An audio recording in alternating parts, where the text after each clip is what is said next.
Mama Titi stood slowly, her hands clutching the edges of the wooden bench as she gazed out toward the distant glow. "We must go to the elders," she said, her voice laced with a gravity that Kofi had never heard before. "They will know what to do." Without another word, Kofi and Mama Titi set out towards the village's center, where the elders convened to discuss matters of great importance. The night air had grown still, the usual sounds of the village muffled by the creeping darkness.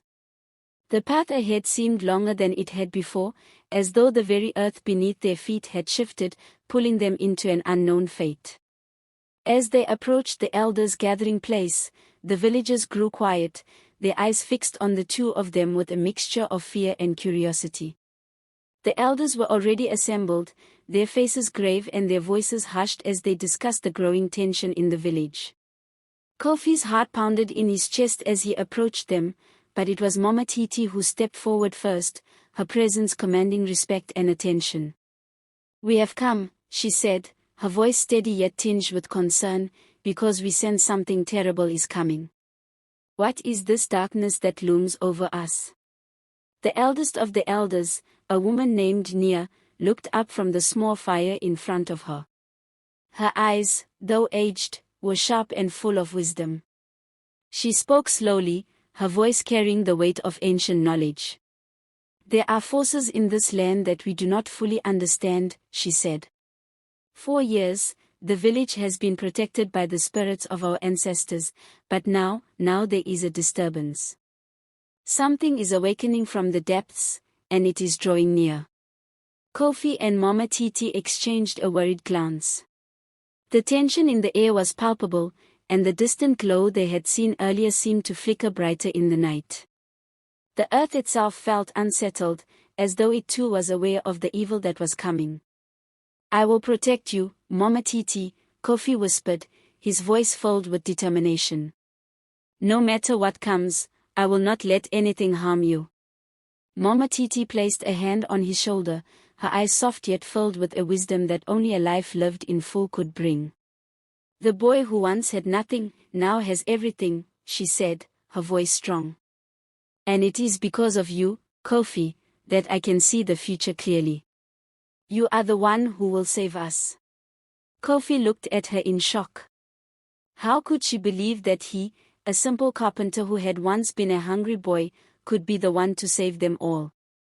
But as the light in the distance flickered once more, something in his chest stirred, an inner strength that he had never known was there. It was as though Mama Titi's faith in him had awakened something deeper within him, something he hadn't realized existed. The wind began to howl, and the distant glow grew brighter still. The village stood on the edge of a precipice, and Kofi knew that whatever happened next would change everything. He had no choice but to face the darkness, whatever it was, and protect the woman who had given him a chance when no one else would. And so, the real test began. The air was thick with tension as Kofi stood at the edge of the elders' gathering place, his heart racing with both fear and resolve. The distant, unnatural glow had intensified, casting long shadows across the village. Mama Titi stood beside him, her weathered face calm but filled with a quiet understanding. She had always known that one day, someone would have to rise to face the darkness that loomed over them. Now, that someone was Kofi. The village was abuzz with whispers of ancient prophecies, stories passed down from generation to generation, telling of a time when the land would be tested by forces beyond mortal comprehension. But Kofi never thought he would be the one to carry the weight of that prophecy. He had been a boy with nothing, now he was a man with a purpose, and that purpose was to protect the woman who had shown him nothing but kindness, the woman who had given him hope when there was none. "I don't understand," Kofi said, his voice tight. "What exactly is happening? What is this thing that's coming?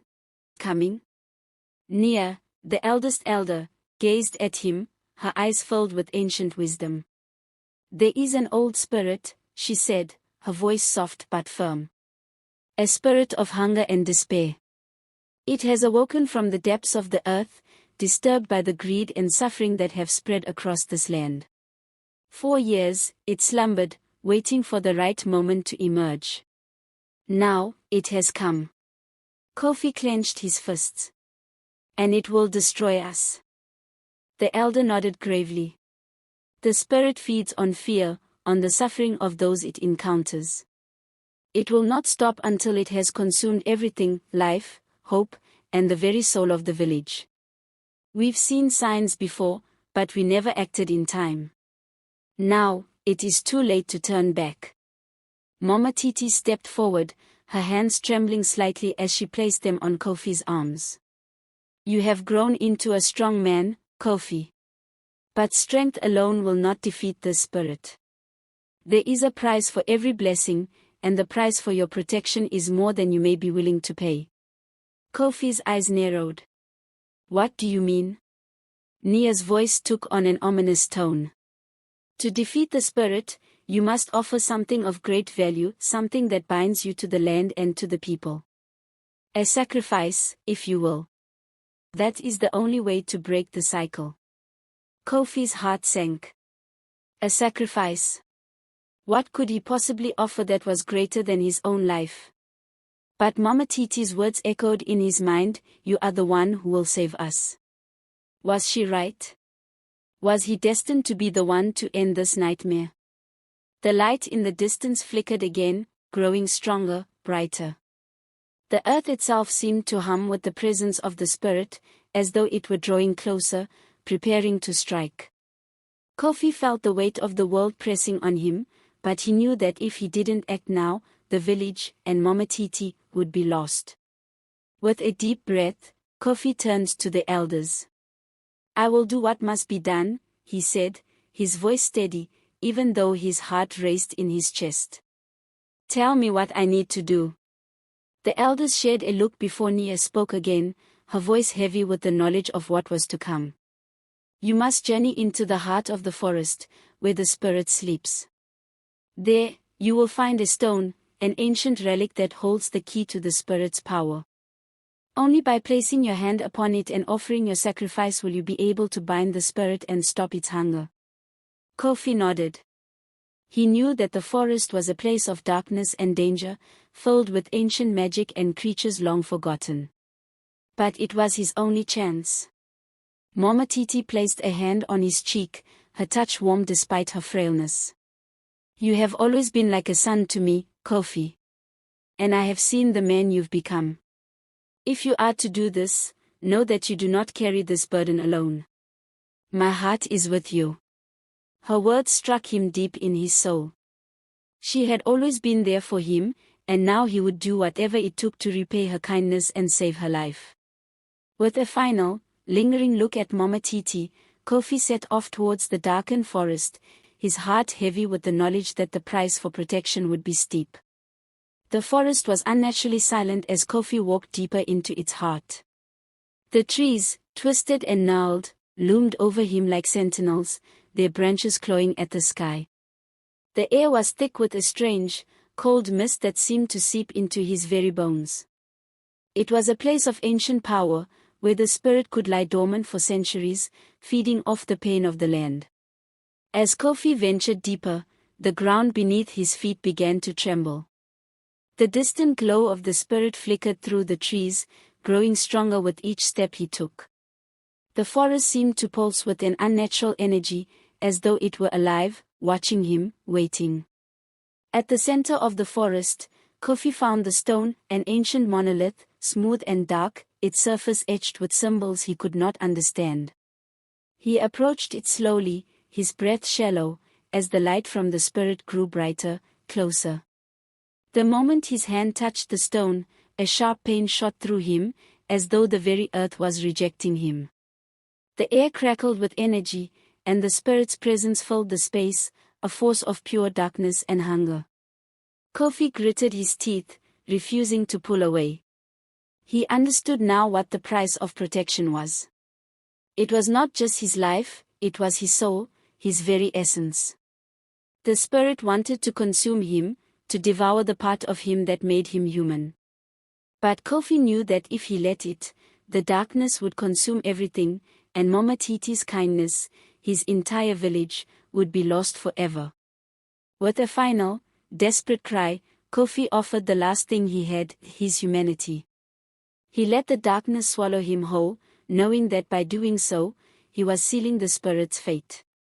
The earth trembled once more, and the spirit let out a deafening scream, its power fading into the night. Kofi collapsed onto the stone, his body cold and lifeless, but the village was saved. Weeks later, the village had returned to peace. The crops grew once more, and the cattle returned to the herds. The elders spoke in hushed tones of Kofi's sacrifice, but Mama Titi never spoke of him again. Instead, she continued to tend her stall, sharing her fruits and vegetables with those in need, just as she always had. But every night, as the stars glittered above the quiet village, Mama Titi would look toward the forest and remember the boy who had once been hungry and lost, who had grown into a man who gave everything to protect her, and the village that had given him a second chance at life. The true sacrifice had been made, not by the boy who saved them all, but by the woman who had shown him that even the smallest act of kindness could change the world. And as Mama Titi whispered a quiet prayer to the wind, she knew that Kofi's legacy would live on, not just in the peace of the village, but in the hearts of those who remembered the power of love and sacrifice.